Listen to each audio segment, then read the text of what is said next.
നമസ്കാരം മലയാളി വാർത്തയുടെ പ്രിയപ്പെട്ട പ്രേക്ഷകരെ, കഴിഞ്ഞ ദിവസം പിണറായി വിജയൻ വാർത്താ സമ്മേളനം നടത്തിയിരുന്നു. അദ്ദേഹം വിഴിഞ്ഞം തുറമുഖത്തിന്റെ ഓഹരി കൈമാറ്റവുമായി ബന്ധപ്പെട്ട് നിർണായകമായ പ്രതികരണമാണ് നടത്തിയത്.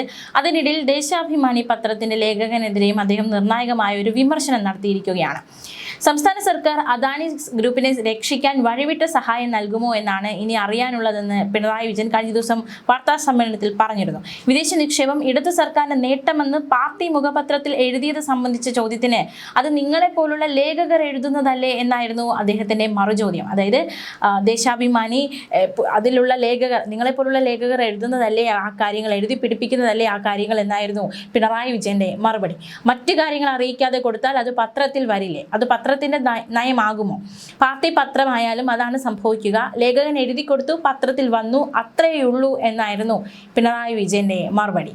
വിഴിഞ്ഞം തുറമുഖത്തിന്റെ ഓഹരി കൈമാറ്റം നേരത്തെ ആലോചിച്ചുറപ്പിച്ച കച്ചവടമാണെന്നും അദ്ദേഹം വിമർശിച്ചു. ഈ നീക്കത്തെ പ്രതിപക്ഷം രാഷ്ട്രീയമായി നിയമപരമായി നേരിടുമെന്നും ഓഹരി കൈമാറ്റത്തിലെ കരാർ ലംഘനങ്ങളും പൊതു താൽപര്യത്തിനും ദേശീയ സുരക്ഷയ്ക്കും വിരുദ്ധമായ കാര്യങ്ങളും ഉൾക്കൊള്ളിച്ച് സെബിക്കും സ്റ്റോക്ക് എക്സ്ചേഞ്ച് അധികൃതർക്കും കത്തയച്ചതായി പിണറായി വിജയൻ വെളിപ്പെടുത്തി. അദാനിയുടെ വക്താവാകാതെ സംസ്ഥാനത്തിന്റെ താൽപര്യം സംരക്ഷിക്കുന്ന നിലയിലേക്ക് സംസ്ഥാന സർക്കാർ മാറണമെന്നും അദ്ദേഹം പറഞ്ഞു. സുതാര്യമായി നടക്കേണ്ട കാര്യങ്ങൾ അതീവ രഹസ്യമായാണ് നടക്കുന്നത്. അദാനി കമ്പനിയുടെ ആളുകളുമായി വി.ഡി. സതീശൻ നേരത്തെ മംഗളൂരുവിൽ ചർച്ച നടത്തിയെന്ന ആരോപണവും നിയമം, ധനം, തുറമുഖം വകുപ്പുകൾ മുഖ്യമന്ത്രിയുടെ കീഴിൽ വന്നതും ഇത്തരം കാര്യങ്ങൾക്ക് വേണ്ടിയാണെന്ന് ജനം സംശയിച്ചാൽ തെറ്റു പറയാനാകില്ലെന്നും പിണറായി വിജയൻ പറഞ്ഞു. ഗുരുതര കരാർ ലംഘനം ഉണ്ടായിട്ടും കാര്യങ്ങൾ വളരെ ലഘൂകരിച്ചാണ് മുഖ്യമന്ത്രിയുടെ ഓഫീസ് കണ്ടതെന്നും പ്രതിപക്ഷ നേതാവ് ആരോപിച്ചു. ചട്ടങ്ങളും നിയമങ്ങളും പാലിച്ചാൽ അദാനി ഗ്രൂപ്പിന്റെ ആവശ്യം നിലനിൽക്കില്ലെന്നും പിണറായിയുടെ മറുപടി. അതേസമയം വിഴിഞ്ഞം തുറമുഖത്തിൽ അദാനി കമ്പനിയുടെ ഓഹരി ഇടപാടുമായി ബന്ധപ്പെട്ട് സെബിക്കും സ്റ്റോക്ക് എക്സ്ചേഞ്ച് അധികാരികൾക്കും കത്തയച്ചിട്ടുണ്ടെന്നും പ്രതിപക്ഷ നേതാവ് പറഞ്ഞു. സർക്കാരിന്റെ ഭാഗത്ത് നിന്ന് അടിയന്തര ഇടപെടലുകളോ ജാഗ്രതയോ ഇല്ലാത്തത് കൊണ്ടാണ് താൻ കത്തയച്ചതെന്നും പിണറായി വിജയൻ വ്യക്തമാക്കി. സംസ്ഥാന സർക്കാരുമായി നേരത്തെ അദാനി ഗ്രൂപ്പ് ഉണ്ടാക്കിയ കരാറിൽ ഉടമസ്ഥാവകാശം മാറുന്നതിന് സർക്കാരിന്റെ മുൻകൂർ അനുമതി വേണമെന്ന് വ്യവസ്ഥയുണ്ട്. ഓഹരി കൈമാറുന്ന കാര്യത്തിലും സമാനമായ നിയന്ത്രണമാണുള്ളത്.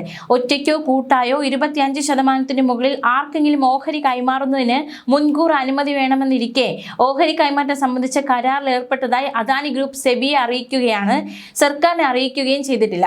ഇത് കരാർ വ്യവസ്ഥകളുടെ ലംഘനമാണെന്നും പിണറായി വിജയൻ ചൂണ്ടിക്കാട്ടി.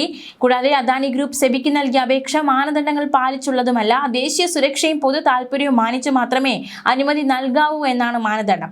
ഇത്തരത്തിൽ മാനദണ്ഡങ്ങൾ പാലിക്കാതെ ഓഹരി കൈമാറ്റത്തിന് അപേക്ഷിച്ച് അദാനി ഗ്രൂപ്പിനോട് വിശദീകരണം തേടണമെന്നാണ് താൻ അയച്ച കത്തിൽ ആവശ്യപ്പെട്ടിരിക്കുന്നതെന്നും പ്രതിപക്ഷ നേതാവ് പറഞ്ഞു. കൂടാതെ മേൽ നടപടികൾ സ്വീകരിക്കാനും ആവശ്യപ്പെട്ടിട്ടുണ്ട്. നിലവിലെ ചട്ടങ്ങൾ പാലിച്ചാൽ അദാനി ഗ്രൂപ്പിന്റെ ആവശ്യം നിലനിൽക്കില്ല. സംസ്ഥാന സർക്കാർ അദാനി ഗ്രൂപ്പിനെ സഹായിക്കാൻ വഴിവിട്ട സഹായം നൽകുമോ എന്നതാണ് ഇനി അറിയാനുള്ളതെന്നും പിണറായി വിജയൻ വ്യക്തമാക്കി. അതേസമയം അദാനി കമ്പനിയുടെ 49% ഓഹരി MSCക്ക് കൈമാറുന്ന വിവരം ജൂൺ 30-നാണ് പുറത്തുവന്നത്. 29-ന് അദാനി ഗ്രൂപ്പ് സെബിക്ക് ഓഹരി കൈമാറ്റത്തിന് കത്ത് നൽകിയിട്ടുണ്ട്. വിവരം പുറത്തു വന്ന ഉടനെ നിയമസഭയിൽ പ്രശ്നം പ്രത്യേകമായി ഉന്നയിച്ചിരുന്നുവെന്നും അന്ന് മുഖ്യമന്ത്രി പറഞ്ഞത് ഇക്കാര്യത്തിൽ സംസ്ഥാന സർക്കാരിന് അറിയിപ്പ് കിട്ടിയിട്ടില്ല എന്നാണ്. കരാറിലെ നഗ്നമായ ലംഘനം നടന്നിട്ട് മുഖ്യമന്ത്രി സർക്കാരും അറിഞ്ഞിട്ടില്ലെന്ന് പറയുന്നു. മുഖ്യമന്ത്രിയാണ് നിയമവും പോർട്ടും ധനകാര്യവും കൈകാര്യം ചെയ്യുന്നത്. കാര്യങ്ങൾ വളരെ ലാഘവത്തോടെയാണ് മുഖ്യമന്ത്രി സമീപിച്ചത്. ഗുരുതരമായ കരാർ ലംഘനമാണ് നടത്തിയത്. ഇതുമായി ബന്ധപ്പെട്ട് ഇതുവരെ ഒരു നടപടി സ്വീകരിച്ചിട്ടില്ല. സർക്കാർ സെബിയെ സമീപിക്കണം. നിയമോപദേശം തേടിയിട്ടുമില്ല. ഒരുതരം ദുരൂഹത ഇതിനകത്ത് കാണാൻ സാധിക്കും. സംസ്ഥാന സർക്കാർ ഒരു വിലയും കൽപ്പിക്കാതെ ഒരു കമ്പനിക്ക് തോന്നുന്ന പോലെ കാര്യങ്ങൾ ചെയ്യാനാകുമോ? എവിടെ നിന്നാണ് അവർക്ക് ഈ ധൈര്യം കിട്ടിയതെന്നും പിണറായി വിജയൻ ചോദിക്കുന്നു. ന്യൂസ് ഡെസ്ക് മലയാളി വാർത്ത.